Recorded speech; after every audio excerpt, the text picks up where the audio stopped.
저는 경매 투자자 양재션입니다. 요즘 부동산 대책이 나올 때마다 너무 혼란스러우시죠? 저는 지난 10년간 4개의 정부의 규제 변화를 다 겪어봤습니다. 오늘 영상에서는 경매 단타 투자를 중심으로 최근 3번의 부동산 정책에서 꼭 알아야 하는, 그리고 앞으로 수익을 내기 위한 전략이 어떤 것들이 있는지 한 번에 정리해 드리도록 하겠습니다. 제가 크게 우리나라를 3가지 구역으로 나눠가지고 이번 1015 대책 이후에 세금과 대출이 어떻게 영향을 끼치고 있는지 표 하나로 정리를 했습니다. 여러분들 앞으로 단타 사업을 전국으로 하실 분들은 이 표를 인쇄를 해서 저는 붙여놓길 희망합니다. 간단하게 한번 설명드려볼게요. 이 표 한 장으로 다 정리되는 겁니다. 소액 경매 단타로 매매 사업으로 단타하는 이야기를 오늘 처음 보시는 초보자분들도 있을 겁니다. 그래서 간단하게 소액 경매로 단타하는 전략, 즉 매매 사업자를 이용한 단타 전략에 대해서 설명을 드리면요. 우리가 주택을 매입하는 거는 3개 명의로 하는 거예요. 개인 명의나 아니면은 개인 사업자 명의나 아니면 법인 사업자 명의로 하는 겁니다. 저 같은 경우에는 이제 경박스라는 스터디를 운영하면서 최근에 무려 100건의 수강생 낙찰건을 만들었어요. 이걸 보면서 단타를 했을 때 수익이 얼마큼 남느냐 제가 한번 데이터 분석을 해봤거든요. 보면은 보통 일반적인 별로 권리 분석이 어렵지 않은 일반 경매 물건은 한 5에서 7% 수익이 남습니다. 얼마에? 매매가에. 2억이면 한 1000에서 1500, 3억이면 한 1500에서 2000만 원 정도의 수익이 남습니다. 충분히 할 수 있고요. 만약에 나홀로 아파트나 빌라 이런 것들은 10%까지도 수익이 남습니다. 2억이면 2000, 3억이면 3천만 원 정도 수익까지 날 수가 있겠죠. 예, 요 정도를 이미 단타를 하시는 분들은 다 하고 있었다라는 점. 이런 분들에게 이번 대책이 세금 대출 측면으로 어떻게 영향을 끼치고 있나를 오늘 말하고 있는 겁니다. 그래서 경공매 초보분들이라면 처음 경매 시작할 때는 이런 단타로 시작하는 게 전 좋다고 생각하거든요. 한 사이클 돌려보는 것으로. 그래서 이걸 한번 설명드리고 이제 또 계속 가도록 하겠습니다. 자, 크게 우리가 이제 단타를 할 때는요. 3개의 지역으로 한번 나눠보세요. 첫 번째는 수도권이면서 규제 지역. 두 번째 구역은 수도권이면서 비규제 지역, 세 번째는 나머지 모든 비수도권, 지방이 포함되겠죠.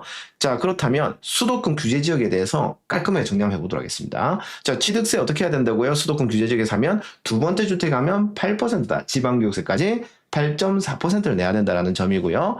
자, 그리고 이제 취득세 중과가 제외되는 것들도 있습니다. 이 규제 지역이라 하더라도 공시가 1억 이하의 주택들은요, 취득세 중과 100채를 사더라도 되지 않습니다. 다만 정비구역 안에 들어가 있는 것은 예외라는 점 말씀드리고요. 자, 그리고 양도세, 소득세, 매매 사업자로 종합소득세 신고 측면에서 얘기한다면 다주택자가 규제 지역에서 매매 사업을 한다면 이거는 못한다. 왜? 비교과세를 77%를 내야 된다. 1년 이내에 팔면.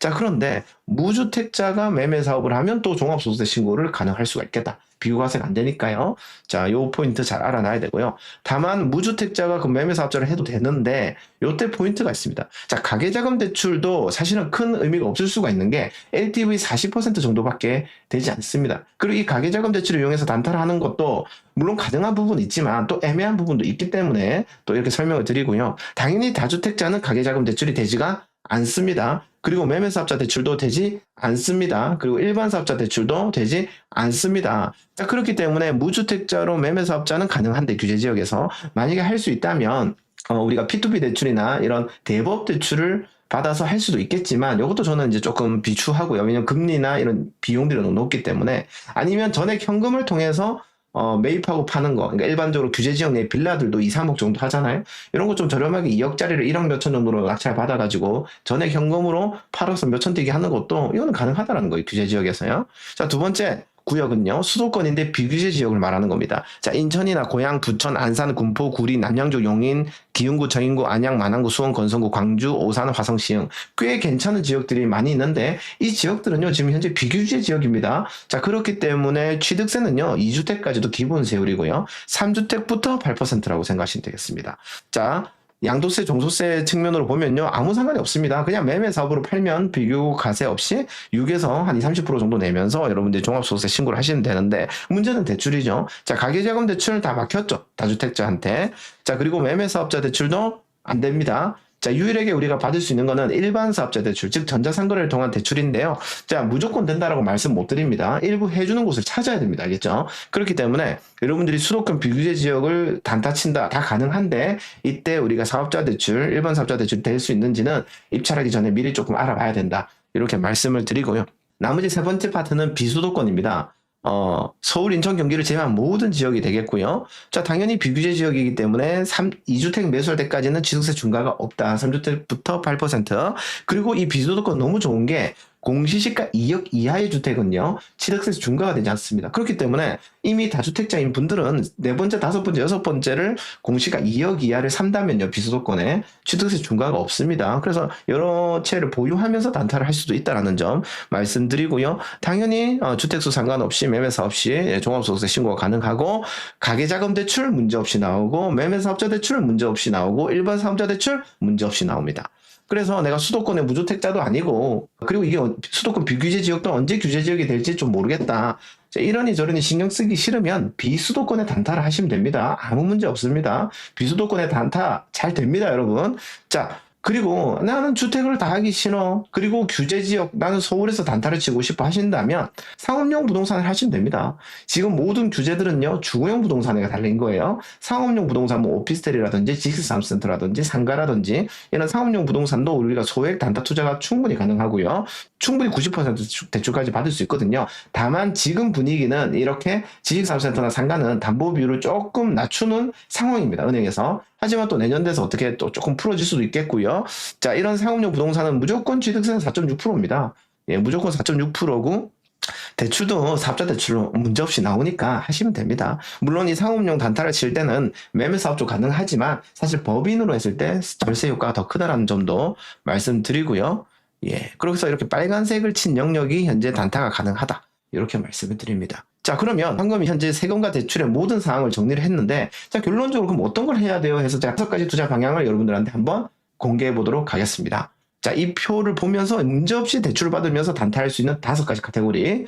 자, 첫 번째는요, 규제 지역의 무주택으로 주택 단타하는 겁니다. 이건 위에서 설명을 드렸죠. 무주택자는 비과세 없이 단타할 수 있기 때문에 여러분들이 전액 현금으로 단타를 몇천 떼기씩 할 수 있다면 저는 하시는 것도 괜찮다, 아무 문제 없습니다. 자, 두 번째 카테고리는요, 수도권의 비규제 지역에 있는 주택을 단타하는 겁니다. 여러 가지 경기권이 있었죠. 이런 부분들도 단타 가능하고요. 그리고 일반 사업자 대출, 이런 것들을 되는지 먼저 체크해 보시고 단타하면 아무 문제가 없는데, 다만 주의할 점은 우리가 낙찰을 받고 매입을 하고 나서 양도를 하기 전에 규제지역으로 바뀌면 이거는 이제 조금 애매해지죠. 왜? 팔 때 비교과세를 당하기 때문에. 자, 그렇기 때문에 그게 이제 여러분들 배팅이에요. 저도 알 수는 없거든요. 이게 걱정이 된다면 안 하시면 되고요. 만약에 출구 전략을 또 따로 두면 되죠. 예를 들어서 낙찰 받아놓고 바로 팔려고 했는데 재수없이 걸렸어, 규제지역에. 그러면 77% 말고 2년을 가져가는 거죠. 2년 가져가서 나중에 양도세를 내는 방법, 개인 양도세율로 내는 방법, 이렇게 생각을 할 수가 있겠고요. 자, 세 번째는요, 그래, 수도권 그래도 나는 하고 싶은데 주택은 못하는 상황이네라고 하신다면 수도권의 상업용 단타를 하시면 됩니다. 오피스텔이나 지산이나 상가인데, 상가는 지금 조금 빡센 것 같고요. 오피스텔이나 지산 같은 경우에는 충분히 단타가 됩니다. 제가 이렇게 수도권의 상업용 단타 가능하다고 말을 하면 많은 분들이 댓글이나 조금 절대 안 팔린다라고 얘기하시는데요. 개인적으로 저는 수도권 상업용 단타를 계속 하고 있습니다. 예, 이번 연에도 지금 지산을 3개 낙찰을 받았고 지금 계속 팔고 있고요. 오피스텔 단타도 하고 있고 다 됩니다, 여러분. 다만 10개 중에서 잘 안 팔리는 물건이 많겠죠. 그러니까 이거를 잘 골라서 팔릴 만한 물건을 잘 고르고 시세 조사하는 게 능력이 되겠죠. 그렇기 때문에 아파트보다는 안 팔린다, 당연히 빌라보다도 안 팔릴 수 있다, 하지만 난이도가 높지만 팔릴 만한 물건을 잘 선정해서 팔면 수익률이 주택의 3배, 4배 이상 나옵니다. 그래서 여러분들이 이제 초보분들은 제가 조금은 나중에 하라고 말씀드리겠지만, 이미 주거용으로 낙찰도 여러 번 받아보고 내가 조금 이제 경매 단타에 어느 정도 느낌이 왔어, 그러면 오피스텔 단타도 한번 시도를 해보세요. 충분히 가능하다니까요, 여러분. 예, 가능합니다. 그 다음에는 나는 수도권에 주택도 못해, 수도권 상업용도 나는 실력이 안 돼, 난 초보야. 그러면 여러분 마음 편하게 비수도권 지방주택 단타 하십시오. 이 얘기를 해도요, 또 누군가는 지방 아파트는 안 팔린대요. 잘 팔리는 지방 아파트들은요, 수도권보다 더 거래율이 높은 아파트들이 많습니다. 그럼 어떻게 하면 돼요? 지방 비수도권에 경매물건, 공매물건이 요새 진짜 많아요. 몇천 개란 말이에요.